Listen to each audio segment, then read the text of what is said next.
transition to is going to be a very text-specific feature, but it does come with many of our titles, and it's probably one of our most useful resources in my opinion.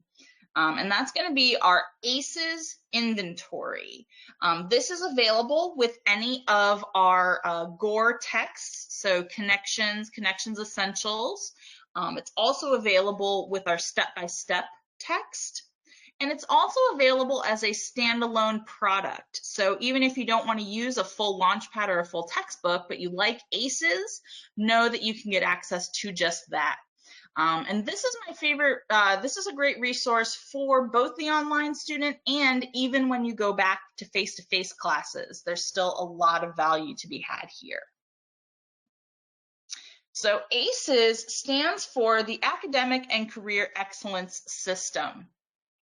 And where I want to start is at the ACES Instructor Reports dashboard. So I can kind of start by showing you what sort of information ACES will provide to you. So ACES is an instrument developed to measure student strengths in 12 critical areas, both cognitive and non-cognitive. You can see the list of all of the areas on the left here. Coincidentally, each of these match up to a chapter in our GORE textbooks, so very handy there. Students will reflect on their habits, behaviors, attitudes, and skills, and then we norm reference the results to compare how your students stack up to our large pool of college students across the country to find out whether they are in a high, moderate, or low skill level in particular areas. Our norm reference is compiled from over 40,000 student responses and is statistically valid representation of four-year research universities, two-year community colleges, private schools, etc. So you really do get a good representation of a college student in here. Now, when taking the ACES inventory, let me switch over to my student view here. It's important to know that ACES is a tool, not a test.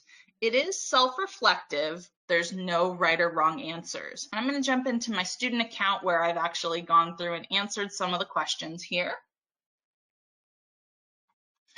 Oh, I thought it might have let me see the questions. Let me jump into the progress report here instead.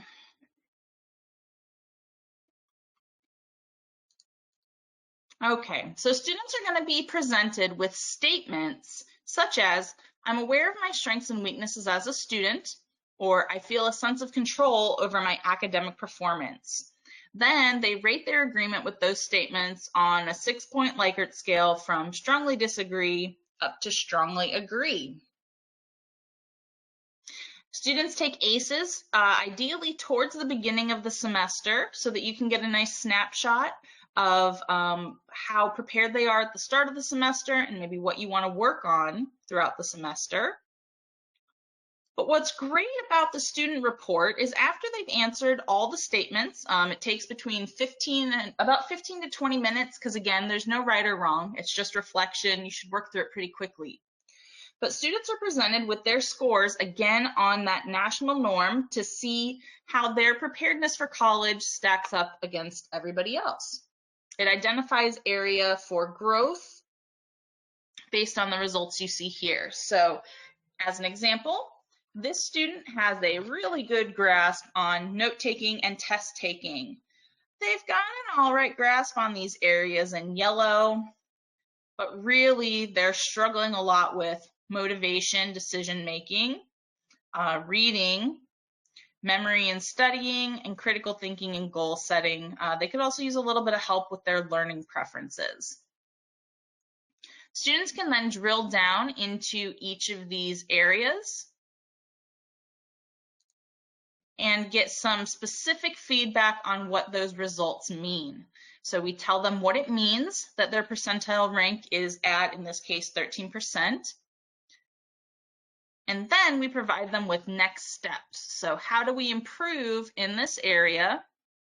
My personal favorite in here is the Connect with Campus resources. So a lot of times if students are struggling with something, we tell them, go talk to an advisor, and that's kind of it. Instead, this gives students sort of specific talking points for who to go to on campus specifically to help with a particular area. I'm going to jump back over to my instructor account real quick so we can talk a little bit more about what these results can do for you. As I said, students typically complete ACES once at the start of the semester using what we call the initial report. And then at the end of the semester, we have the progress report that you can assign as well to show how much progress they've made over the course of the semester. ACES is definitely not a take it and forget it activity. As we'll look at in a minute, there's actually lots of great ways to incorporate this throughout your semester. Again, be it online or face-to-face. So we're looking at the instructor report dashboard. You can review your results at any time throughout the semester and use it to maybe guide how you approach class, some activities, and what type of homework you want to assign. The class report that we're looking at right now shows all of your student scores on every single scale all at once. And this can be a good way to custom tailor your class. Maybe you spend more time on topics where you have larger percentages of red, such as critical thinking and motivation here, but maybe you don't have to spend quite as much time on organization and time management since your students have some pretty good scores here. If we jump to this roster report, here you can see all of your students on one particular scale. So this can actually be great to reference throughout the semester. As you're approaching a particular topic, feel free to come in here, view student results, and then maybe have students do some sort of reflective activity, or maybe you know that you want to do a little bit more work specifically with these students in red. We then also have a built-in institutional report so that you can compare your class to how all of the students who have taken ACES at your school stack up. Our other options up here are all going to come in effect at the end of the semester. So the progress report is where students take ACES a second time, ideally towards the end of the semester, though really it can be whenever you've kind of wrapped up your instruction on these topics. We've got the same sort of options here. Class report shows everybody. Roster report shows one particular scale. And again, we've got the institutional report to compare your class to everyone else at your school.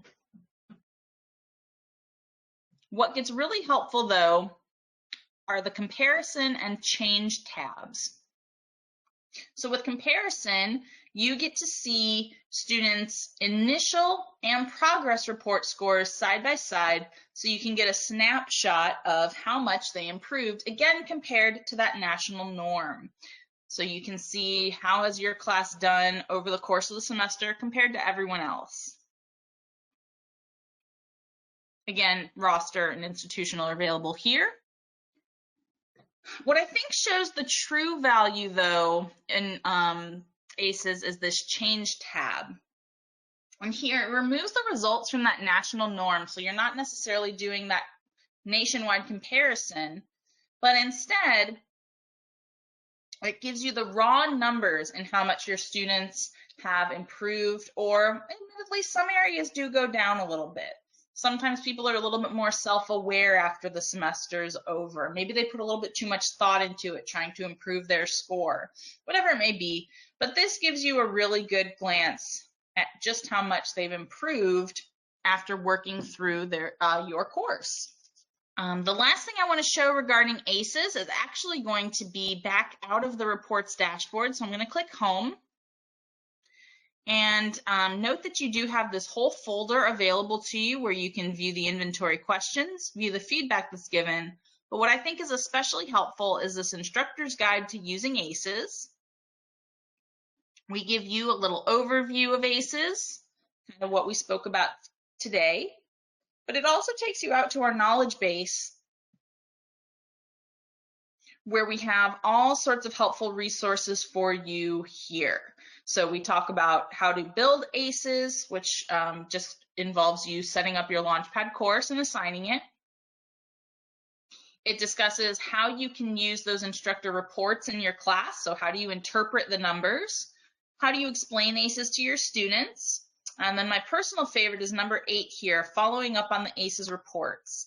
And this is where we'll actually give you some suggestions for what to do with these numbers and how to use these reports in your class. So how students can use them on their own, if you want to incorporate in-class activities, how to have conferences with students, and then some various class activities as well.